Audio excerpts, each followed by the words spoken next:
Cuma nonton iklan di Vito digaji. 1. Network marketing. 2. Advertising. 3. Marketplace Vito. 4. Media. Cukup ajak 2 mitra sudah bisa klik iklan, katanya. Berikut rincian dari advertising Vito. 1 iklan dibayar 1.500 sampai 5.000. Maksimal 100 iklan sehari.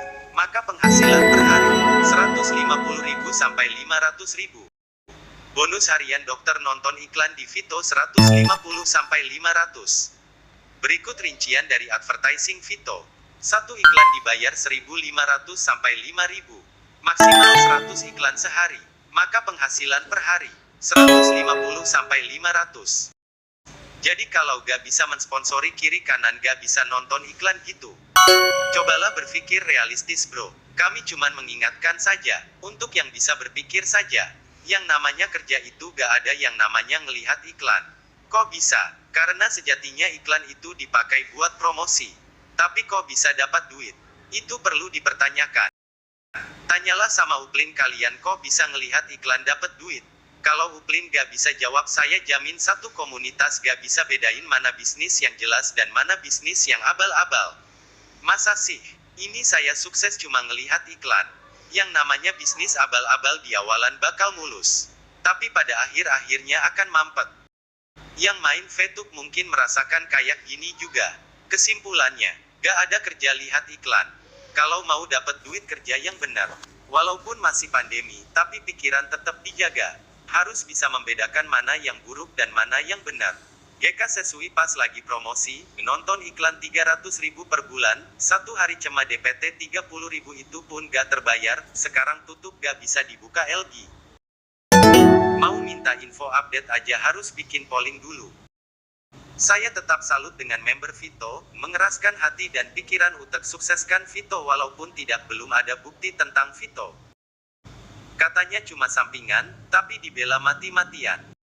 Kepanikan mulai melanda Vito. Banyak akun buzzer muncul dengan PD-nya merasa lebih pintar. Tapi ketika disodori pernyataan OJK pada sewot dengan jurus andalan.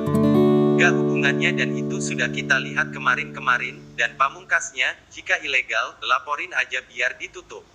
Itu malah memperlihatkan kebodohan dalam memahami dan memaknai kata. Logika jika perusahaan besar dicemarkan namanya oleh OJK pasti sudah meminta klarifikasi atau bisa insung menuntutnya. Tapi faktanya Vito diam saja, yang secara otomatis pihak Vito memang mengakui bahwa pihaknya masih ilegal. Sampai sini bisa difahamikan. Kalau mau protes insung ke OJK ya, karena yang ngeluarin pernyataan Depik itu OJK. Perusahaan besar yang ilegal, pasti akan melaporkan pencemaran nama baik jika banyak hate speech di sosmed dan YouTuber bilang bahwa Vito ilegal, menggunakan pasal UU ITE. Perusahaan yang ilegal tidak berani melaporkan hate speech karena takut nanti akan dikuliti oleh polisi, justru mereka yang harus mempertanggungjawabkan menghimpun dana masyarakat menjanjikan mendapatkan 9 juta per bulan. Tidak wajib belanja, tidak wajib rekrut member, tapi wajib dipertanyakan. Kok kayaknya masih mending VTube ya, bisa jalan sampai 8 bulan. Ini Vito cuma jalan 2 hari udah tutup, bahkan belum ada penjelasan tentang iklannya cuman janji-janji saja. Dari awal udah ada tanda-tandanya, yang berpengalaman pasti sudah menyadari tanda-tanda itu, dan keluar dari sana pertama kali lalu mencari tempat lain untuk mencari mangsa.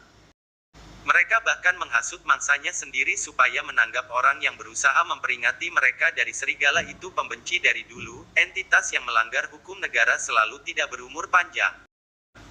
Entah di take down otoritas, entah pula tiba-tiba menghilang gak jelas. Selama menyandang budak Ponzi, mereka akan selalu mencari entitas lain apabila entitas sebelumnya udah game over.